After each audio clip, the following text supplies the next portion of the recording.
Kami mau wait, mikrofon kamu mati. Oh iya, kan tadi matiin. Cek. Oke, 3, 2, 1. What? Season 6? 6? It's so sick that it's season 6. What? I can't even. Kami mau minta maaf. Jangan gitu, gak boleh ketawa. Gak boleh ketawa, serius harus ya. Tulus. Kami mau minta maaf kepada Lee Min Ho karena selama ini sering di beberapa episode bilang bahwa dia typecast. Lalu ulang gak boleh ketawa. Ini jadi kayak yang di kamu yang ketawa, Resident Playlist lagi. Kita beberapa minggu lalu sempat datang ke fan meeting Lee Min Ho. Enggak, bukan Lee Min Ho dong. Lee Min Ho ya, nyebutnya biar bener gitu pronunciation-nya kan, Lee Min Ho. Dan unexpectedly bro is so handsome. Tapi kan unexpectedly dia memang terkenal. Emang terkenal dengan. Tapi kita baru banget buat aku secara personal ngelihat charm dia yang selama ini orang-orang omongin. Iya. Kayak bro is so charming. Exactly. Dan baru ngelihat like this is what the buzz is all about. Iya, Dia emang karismanya malam itu benar-benar kayak keluar banget. Dia keluar ice sih menurut aku. Kayak pecah. Wow. Bro is so funny at the same time, ya kan? Lucu tanpa ngilangin apa tuh aura dia yang kayak sedikit intimidating, ya gak sih? Betul, you get that from him, you know. Betul. Like almost kayak sebenarnya dia tuh dia tuh sebenarnya kaku banget gitu. Almost kayak gitu. Image yang ada di kepala aku kayak dia nggak mungkin nih bisa menampilkan konten hiburan dalam sebuah fan meeting yang kayak luas atau mungkin pada akhirnya jadi menyenangkan gitu. Iya. Atau orang ternyata bilang dia tuh ternyata lucu ya. Gak gitu. Tapi iya. That's what we ternyata get. emang pas datang kita bisa menyaksikan seorang aktor yang beneran udah mature gitu, karismatik di saat yang sama, tapi juga dia tetap menyelipkan kelucuan yang dalam porsi yang pas, cukup untuk fan meeting itu. Betul. Kan nggak benar-benar yang mengubah image yang kita keluar dari ruangan itu, nggak kayak ternyata dia kocak, nggak yang kayak gitu. Iya. Exactly. Bro knows what to do in his fan meeting itu sih. Dia juga entertaining, ya kan? Dia juga bisa menyanyi. Dia fan service-nya juga jalan dan tidak berlebihan. Enough to make like the whole situation becomes like iya, kok manis gitu, hangat gitu. Dia pokoknya this and that dia keep it balance. Iya. Tetap ada Kim Tan, Go Jun Pyo yang kita tahu dia tuh selalu that majestic type of characters yang ada di Lee Min Ho selama ini dan udah melekat banget. Dan kemarin diimbangin dengan dia jadi yang Gong Ryong yang agak nggak kayak banget dan agak lebih relatable, lebih human, lebih kita gitu ya. Iya. Nah itu kelihatan di sana di panggung semuanya. Karena jujur selama ini I'm not really into him dan aku nggak ngerasa dia ganteng tapi bukan yang he's so attractive, he's so my opa Korea, enggak. Selama ini ya udah kamu bukan penggemar dia lah ya. Maksudnya kayak kamu nonton dramanya tapi enggak yang kayak casually ya, bukan yang kayak karena nonton itu karena Lee Min Ho, enggak. Iya, betul. So it's always because like some other reasons, terus karena ada Lee Min Ho, it's okay. I don't have a problem. Terus pas kemarin bro is so handsome dan kegantengan itu aku baru dapat terlihat lebih nyata gitu ya setelah itu lihat interaksi dia sama fansnya. Sama fans justru ya, iya. Lihat dia yang selalu giggle karena kayaknya orangnya tuh selalu ini deh mainin kayak some kind of inside jokes within himself dan dia sendiri yang ngerti. Terus dia kayak suka ngakak sendiri gitu dalam diri dia sendiri tuh kayak ini apa maksudnya, tapi bukan yang jenis receh Jong Hae-in yang kayaknya nih anak make deh sebelum berangkat, nggak gitu. Nggak yang Jong Hae-in kan constantly maksudnya laughing. Make banyak sekali cola dengan gula. Dengan gula. Iya, make micin yang terlalu banyak itu loh banyak di makanannya. Iya. Iya, aku juga merasa kayak gitu sih. Dan sebelum Lee Min Ho terakhir emang kita berdua datang ke Jong Hae-in kan. Jadi mungkin direct comparisonnya akan ke Jong Hae-in. Walaupun secara scale sebenarnya jauh lebih beda. Dan aku merasa di yang Lee Min Ho ini kayak dia layak sih dapat scale sebesar itu menurut aku. Dan the fact that the ticket sold out, kayak beneran sold out gitu, jadinya well deserve aja buat dia gitu. Dan aku appreciate banget dia mau bawa live band sih. Kita tuh ada Instagram loh. @podcastngedrakor. @podcastngedrakor. @podcastngedrakor. @podcastngedrakor.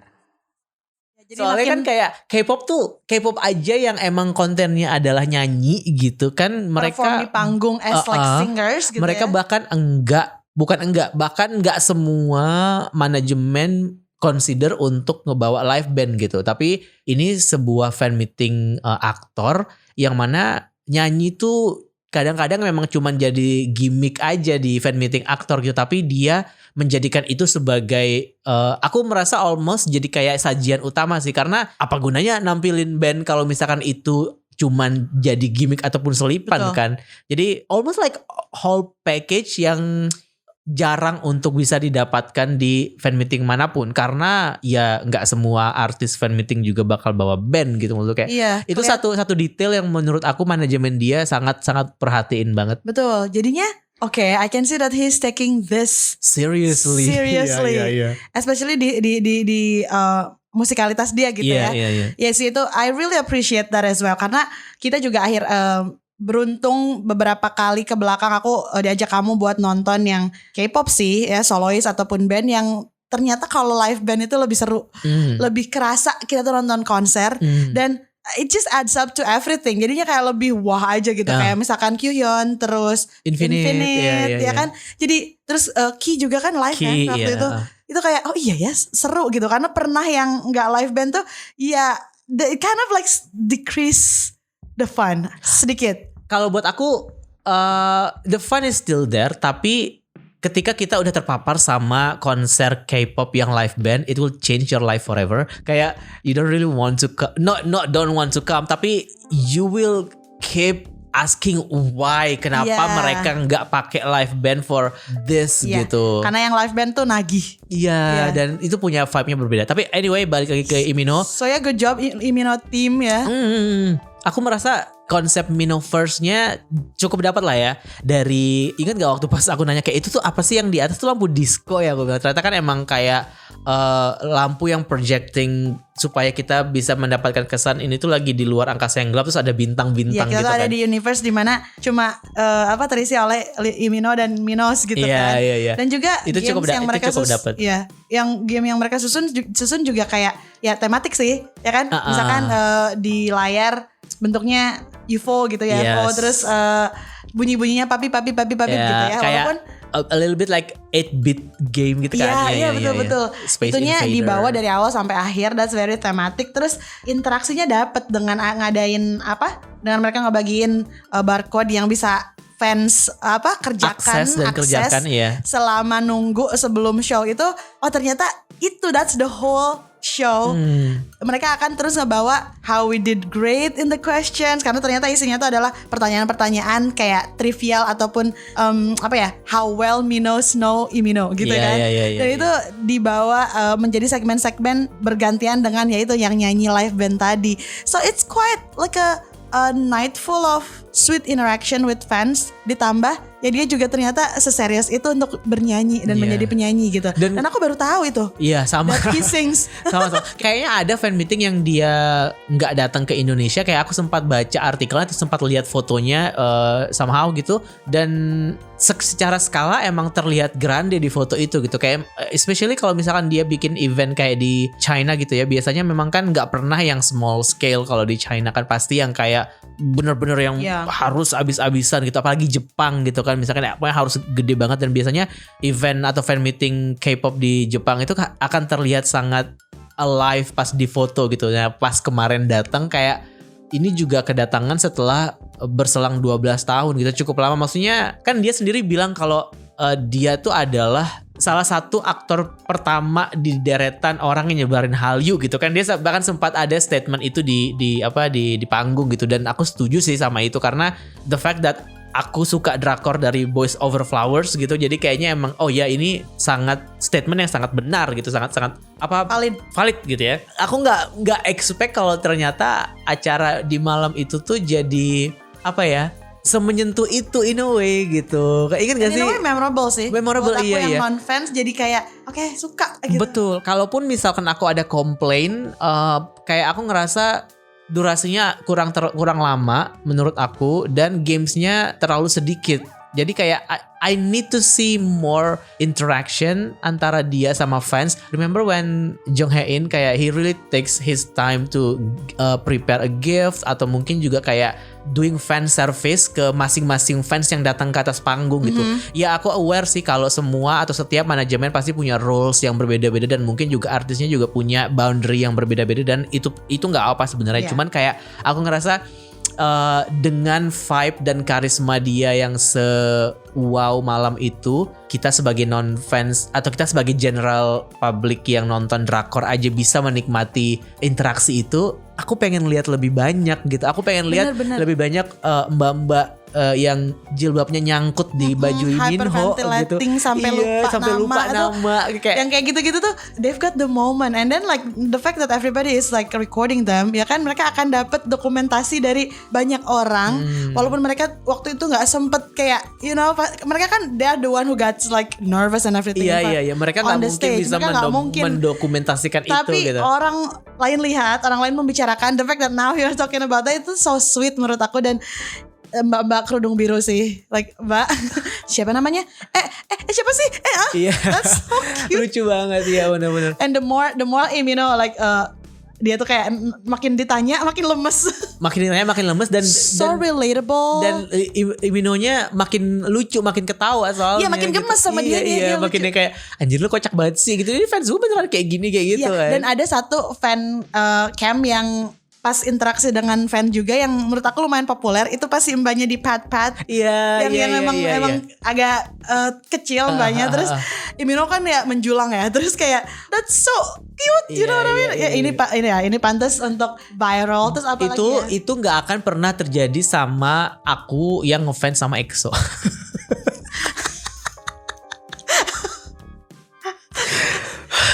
Kan dapat ini dong fist bump kayak Tapi kan maunya di pat-pat. nggak ada double standar. Ya kan? Maunya kan kalau mbak yang hijabnya nyangkut itu bisa dapat dipeluk ya aku But juga you will mau. get I love you too words from Kyungsu. He's now saying that to fanboys like love you Hyung, love you Kyungsu, love you too. He will do that. Iya sih bener. Tapi balik lagi. Let's go back to Iminho. Imino tadi Ya itu aku ada ngomong, satu ada kita ngomongin momen fans. Apa tadi momen fans yang kamu mau bilang? Enggak, itu semua yang dia lakukan ke fans itu aku nggak nyangka udah gitu aja. Cause for me tiap kedengar kata Imino aja dan ngeliat mukanya, I don't know, I find him intimidating. Iya. Mungkin itu juga yang bikin aku kayak oke, kan kita tuh kalau menyukai seseorang pengen Image yang dan sedikit, karismanya iya dia kan? itu yang pengen ngelihat sedikit kayak oke, he's reachable. atau paling To enggak make us kayak more delulu. Iya. Kalau Atau paling enggak kayak jangan jadi aktor Lee Min Ho. Ya, Jangan jadi aktor Lee Min Ho gitu. Jadi Lee Min Ho as a person aja gitu nggak sih? Jadi biar kita bisa juga kayak exactly. gitu. Iya. And then seeing that, it's like okay, he's also a human being who has like Iya. great capability to balance like iya dia aktor tapi secara personal juga ya ini kerjaan sih tapi dia pengen ngasih personal touch juga ke sana and I kind of see that. I don't care if it's true or like fake, but what I saw was very cute gitu loh, kayak kita tuh kan kok Imino Ternyata gitu. bener deh. Iya. Aku ngerasa selama ini tehnya update-nya. Iya. Satu, kita suka ngomongin ya di episode kita tuh bahwa ya he's kind of typecast and everything else, talk trash about him. Dua juga, I personally think that kayaknya dia terlalu unreachable to to be liked. Iya. Makanya aku nggak suka. So those like toxicity dari thought ya. toxic thought itu dibantah sama masnya on Dia bilang kayak nggak tahu. Ini Nggak gue mau bilang sama dua host ngedrakor tuh yang lagi nonton di Yellow 6 sama Yellow 5 tuh gitu, kayak gue tuh nggak sekaku itu ya. Gue gak gitu, gue tandain lo ya gitu. Pengen ditandain. No, but yeah, that's so true. And there are a lot of things that I found off the show ya, pas kita selama nunggu, selama aku merhatiin orang-orang. That's what happened when you come to a fan meet of a legendary actor.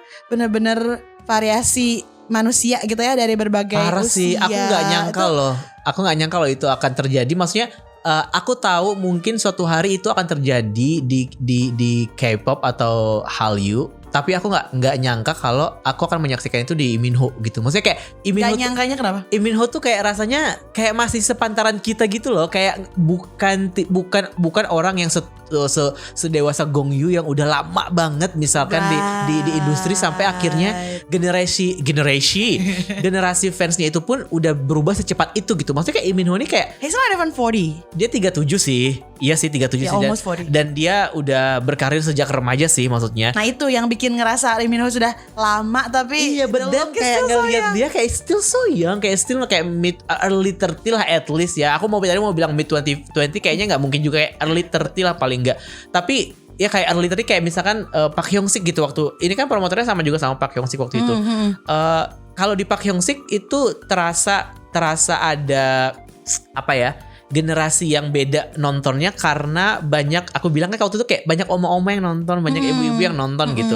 Tapi kalau di Lee Min-ho ini bahkan ada bocil gitu, bahkan ada remaja literally yang kayak 17-an, 18-an, mungkin early 20, bahkan belum 20 yang kayak how did you guys know about Lee Min-ho gitu maksudnya. Ya ada remaja yang kayaknya nggak diantar, kayaknya nggak nganter siapapun. Ini he comes for himself. Dia datang sendiri dengan dress code juga Iya, kayak, gitu.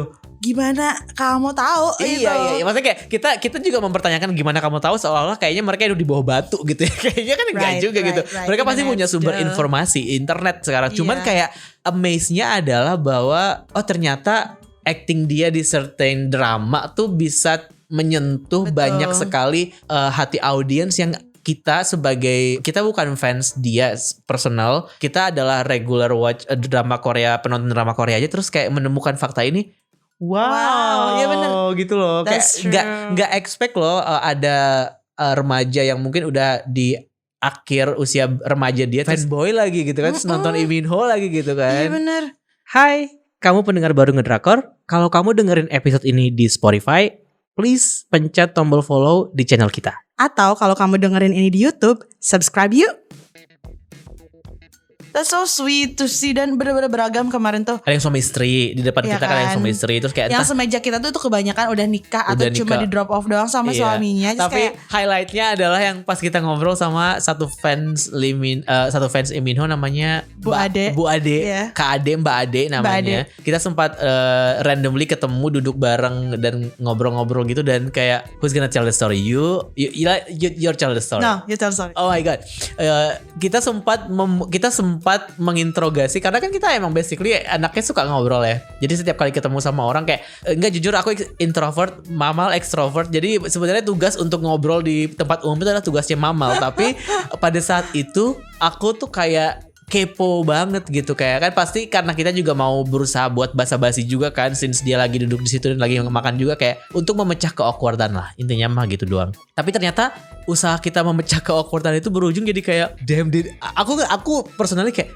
did we just like trigger some like trauma? Someone, more Not like trauma sih, someone's kayak deep emotion, ya gitu, karena itu ternyata unexpected banget. Iya, itu unexpected. Jadi ternyata Mbak Ade ini suka Lee Min-ho karena ibunya suka Lee Min-ho. Enggak, dia literally bilang gini, iya aku suka Lee Min-ho karena almarhum ibu aku suka Lee Min-ho. Terus kita berdua langsung diem kayak Terus dia ditambah dia bilang, so I'm basically living like two dreams mine and my mom's. Iya, kayak aku datang ke sini tuh kayak mewujudkan mimpi ibuku sama mimpi aku gitu, kayak damn. Kayak aku langsung kayak agak speechless, tapi dalam juga at the same time it's more like nyes sih menurut aku, kayak iya. keren. Iya, speechlessnya itu di satu sisi juga kayak I feel bad tuh, kayak jadi malah bikin lo sedih. Harusnya kan ini kayak momen yang excited, tapi dia pun ketika nyebut kayak soal sebenarnya almarhum ibu aku tuh, dia langsung kayak berkaca-kaca gitu, tapi aku gak mau nangis.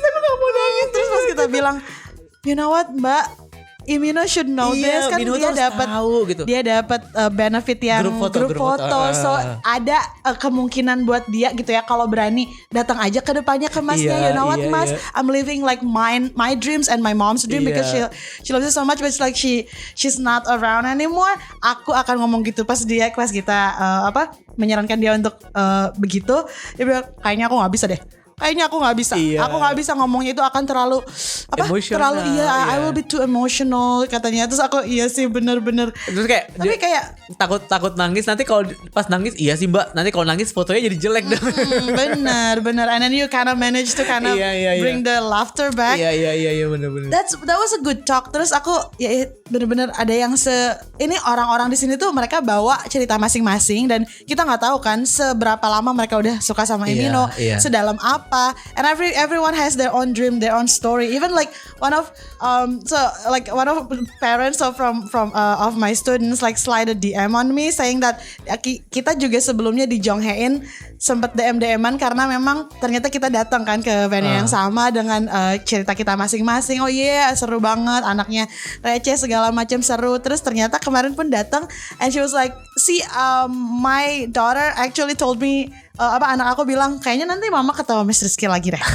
Bener dong, ternyata Miss Rizky di sana dan dia menceritakan betapa malam itu tuh spesial buat dia gitu. And I was like, oh, Emino, you touched so many, hearts from different generation ya. Generation kayak the power of masnya. Makanya itu yang aku miss kayaknya dia Boys Over Flower tuh ya maybe kayak almost 20 years sih sekarang ya. Itu cukup untuk seorang manusia buat beranak pinak gitu untuk menebarkan informasi itu ke anaknya yang lain gitu. Tapi aku nggak expect kalau ternyata aku udah selama itu juga sih aware sama ke eksistensi aktor ini gitu. Dan true.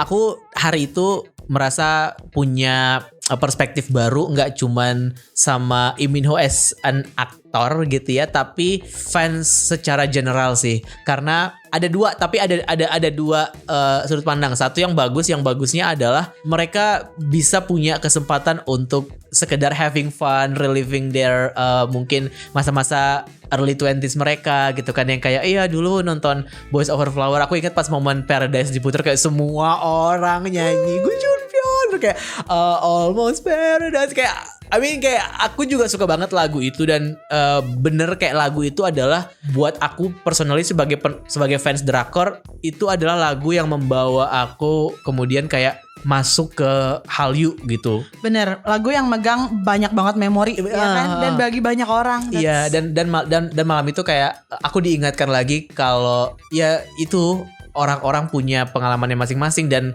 semuanya pada hari itu melebur. Tapi ada juga satu hal yang sedikit cerita nggak enak. Mungkin ini juga terkait dari bagaimana fans ya aktor Korea di fan meeting sama fans K-pop pada umumnya gitu. Jadi hari itu kita kan duduknya di yellow dan di depan kita itu kalau nggak salah kelasnya itu kayak green or purple, pokoknya satu. Di depan kita tuh VIP. Ada VIP ya. Sebenarnya setiap kali event kayak gini, event Korea apapun, semua pasti akan fokus buat rekam atau mungkin buat ngangkat handphone dan segala macam gitu. Tapi kalau di K-pop biasanya emang udah ada unwritten rules kalau misalkan lo mau merekam itu nggak boleh diangkatnya tinggi-tinggi handphonenya karena akan ganggu pemandangan orang yang ada di belakang lo gitu kan. Nah mungkin itu yang pada akhirnya karena ini sifatnya adalah unwritten rules dan hanya dilakukan oleh orang-orang yang sudah sering datang ya, yang ngerti-ngerti aja. Dan this one mbak-mbak di beberapa kursi di depan kita pas bahkan Lee Min Ho-nya belum muncul, baru kayak video doang gitu, dia langsung angkat handphone beneran, tangannya lurus ke atas gitu, angkat tinggi. Terus kita yang ada di belakang kan teriakin kan kayak ayo dong jangan tinggi-tinggi, eye level aja gitu kan. Terus di depan aku ada mbak-mbak lain yang berniat untuk negor si mbak-mbak yang itu. Kebetulan mbak-mbak yang angkat handphone itu adalah Michelle ya, yang mbak-mbak depan aku ini Nina gitu. Menurut Nina, Michelle terlalu tinggi nih angkat handphonenya. Nina ketrigger lah kayak anjir nih si Michelle gitu, disamperin lah si Michelle kan, ditepok itu belakangnya, mbak handphonenya diturunin gitu karena di belakang tuh nggak kelihatan. Maksudnya niat Nina nih baik karena kan di belakang masih ada 5 juta orang yang akan nonton dan nggak kelihatan, dan si Michelle juga duduknya di VIP dong, lebih bagus secara view lebih bagus dibandingkan dengan Nina kan. Jadi Nina ngerasa kayak jangan terlalu tinggi mbak ngangkat handphonenya, tapi si Michelle nggak terima. Michelle marah. Aku menyaksikan itu di depan mataku gitu. Michelle marah, kayak marahnya itu beneran marah yang nggak nyantai gitu, marah yang nyolot gitu, yang kayak aku nggak mendengar dengan jelas sih dia ngomong apa, tapi kalau aku bisa membayangkan di kepalaku mungkin dia bilang kayak apa apaan sih lu kan gue juga bayar dong di sini. Ya, kurang lebih kayak gitu nuansanya. Aku nggak tahu dia beneran ngomong kayak gitu atau enggak. Tapi ya itu ternyata ada plus minusnya juga kalau misalkan sebuah event itu dihadiri oleh kayak kayak all generation, not only the Gen Zs atau the Alphas gitu. Maksudnya kayak kita sebagai mungkin millennials dan juga yang di atas kita kan nggak terbiasa dengan culture itu kan, dan masing-masing konser punya culture yang berbeda gitu. Tapi pada malam itu kayak aku ngerasa apa yang Nina lakukan ke Michelle itu masuk akal banget sih. Udah bener banget sih. Maksudnya kayak ditegur aja gitu. Respon Michelle Respons Michelle aja yang aku kayak loh, tolong dah Shell. Aku tuh kayak Cel, lo kan salah di sini Cel gitu, kayak udah gitu, kayak lo ngaku aja gitu. Dan itu lebih parah lagi ternyata Kak di section tribun karena nggak kelihatan ya katanya. Bener. Ya. Jadi ada yang bikin video lah ya di post ke TikTok di mana dia aku nggak dapet hikmahnya doang. Iya, Minho-nya mana? Minho-nya mana? Nggak ada. Semua orang ternyata ya, banyak Michelle di sana. Michelle yang nggak bisa dibilangin. Mereka udah cara baik-baik diingetin, tapi tetap aja ya akhirnya capek sendiri kan, dan dia juga nggak mau jadi marah-marah dan merusak malah mood. jadi nggak menikmati sama sekali ya. Udahlah kalau misalkan nggak marah-marah, at least ketika Mbak itunya nggak ngangkat tangan, oh iya aku bisa ngeliatin Minho beberapa detik. Cuman pelajaran mungkin ya bagi para promoter bisa dijadikan sedikit masukan juga.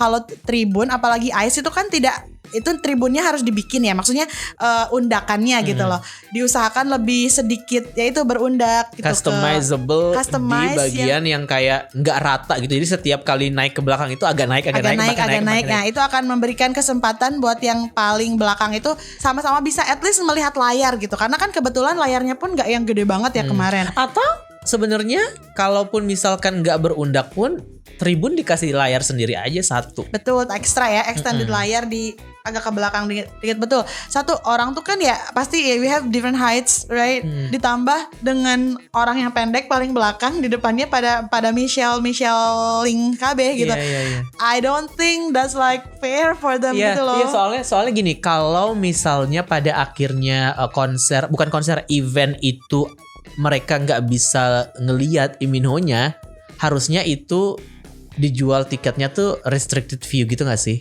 Dan that's gonna be like a different price list, price tag harusnya di tiketnya, karena ekspektasinya adalah ketika nonton di tribun ya mereka bisa melihat artisnya secara langsung walaupun memang dari jauh gitu. Tapi kalau misalkan kondisinya kayak gitu, kayak aku merasa I think it's wise for the promoter juga untuk kayak ngasih warning siapa sih istilahnya, kayak additional notes lah ya. Ya kayak mungkin di section ini view lo akan terhalang, atau mungkin walaupun misalkan memang di situ nggak ada dinding, nggak ada, karena kalau di BCIS kan memang ada pilar, jadi mereka pasti akan bikin permakluman itu kayak view kalian mungkin akan terhalang oleh pilar atau dinding gitu kan. Tapi kan kalau yang di ICE kan enggak, emang kosongan kan, emang enggak akan ada dinding. Tapi mungkin kayak wise aja kalau misalnya kayak dari section ini mungkin akan bisa enggak fokus atau mungkin enggak akan terhalang oleh apapun itu. Tapi ya enggak tahu sih pertimbangannya apa, cuman kalau kita ada di section itu malam itu, kita akan merasakan hal yang sama sih dengan. I don't think I could say anything. Iya, kayaknya pas rekaman ini juga kayak kita kan misu-misu sih. Iya, misu-misu dan pengalamannya jadi beda aja. Jadi beda. Untungnya kita dapat privilege untuk melihat nggak deket-deket banget juga, tapi cukup untuk menyaksikan kayak this is a very fun show gitu. Iya, betul. Dan come up with these comments, right? Yes. Pada akhirnya ya.